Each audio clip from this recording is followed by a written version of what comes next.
नमस्कार।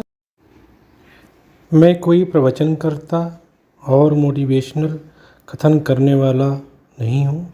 मैं एक साधारण व्यक्ति या इंसान हूँ।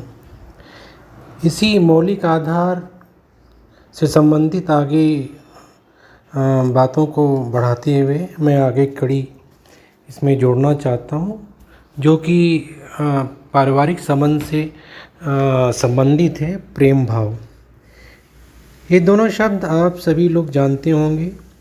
ये दोनों शब्द अपने आप में बोलने में जितना आसान है, उतना ही दोनों शब्द में गहराई भी है, ऊंचाई भी है। हम आज ये जानना चाहते हैं कि जितने भी धर्म स्थान हैं उसमें भीड़ बढ़ रही है या आस्था है। इन्हीं स्थानों से ही दोनों शब्द जुड़ा हुआ है।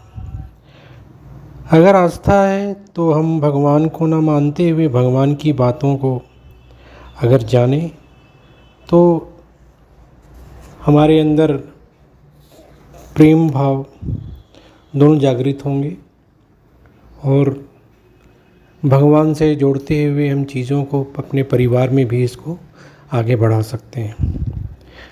अगर यह सच है कि आस्था लोगों में बढ़ रही है तो अच्छी बात है और लोगों में प्रेम भाव भी बढ़ेगा। आजकल समाज में हम देख रहे हैं कि बच्चे और बच्चियां में नशा का प्रचलन बढ़ता जा रहा है। वृद्धाश्रम खुलते जा रहे हैं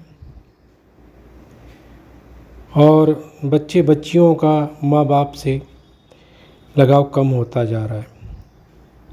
इसके भी जिम्मेदार हम ही हैं, हम ही लोग हैं।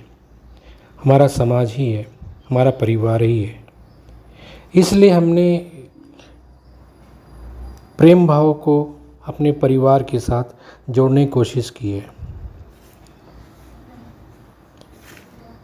हम मानते हैं कि मोबाइल फ़ोन का दौर चल रहा है और हम लोग अपने मौलिक आधार को भूलते जा रहे हैं।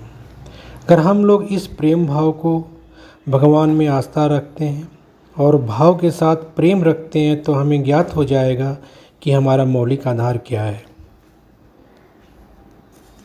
पहले तो हमें और हम लोगों को अपने बच्चों के साथ संवाद को बढ़ाना चाहिए, बैठ के बातचीत करना चाहिए और समाज में यही हो रहा है कि संवाद की जगह हम मोबाइल फ़ोन में लगे रहते हैं। अगर भगवान के साथ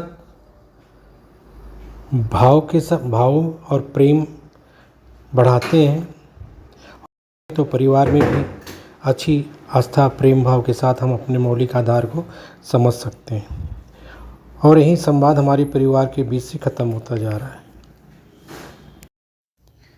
लोग कहते हैं कि मेरा काम अच्छा नहीं हो रहा है और कहीं कथा में जाना चाहते हैं, कहीं प्रवचन में जाना चाहते हैं और किसी के मोटिवेशनल सभा में जाना चाहते हैं, क्योंकि प्रेम भाव के बारे में इतना अध्ययन नहीं करते, इतना नहीं सोचते हैं।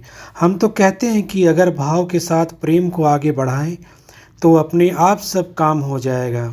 भगवान भी सहायता करेंगे और परिवार भी सुंदर और खुश रहने लगेगा।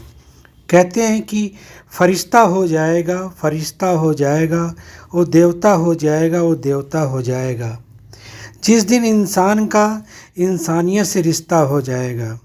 इसमें भी वही चीज़ आ रहा है कि अगर हम इंसान हैं अगर, तो उसको अगर प्रेम भाव के साथ किसी भी इंसान से अगर मिलते हैं तो मेरा भी रूप देवता का हो जाता है, क्योंकि हम भी समझने लगते हैं इंसान को कि कौन गरीब है, कौन सही है।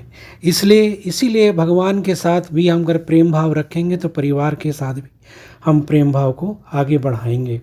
तो इस ध्यान देना बहुत ही ज़रूरी है और इसमें कोई ज़्यादा समय नहीं लगेगा। हमारे कीमती रिश्ते अक्सर करके अकड़ और अनुमान के कारण खराब होते हैं, क्योंकि अकड़ में सच सुनने की ताकत नहीं होती और अनुमान सच देखना नहीं चाहता। कहते हैं कि जीवन का अर्थ है इस संसार में एक अच्छे इंसान के रूप में प्रभु उपहार को ढूंढना और जीवन का श्रेष्ठ उद्देश्य है वह उपहार लोगों में बांटना। ध्यान रहे कि जिंदगी में समस्या जो भी हो खुद को समाधान का हिस्सा बना लें। केवल सवाल उठाते हुए और बाधाओं की ओर इशारा करते हुए मत बैठे रहिए।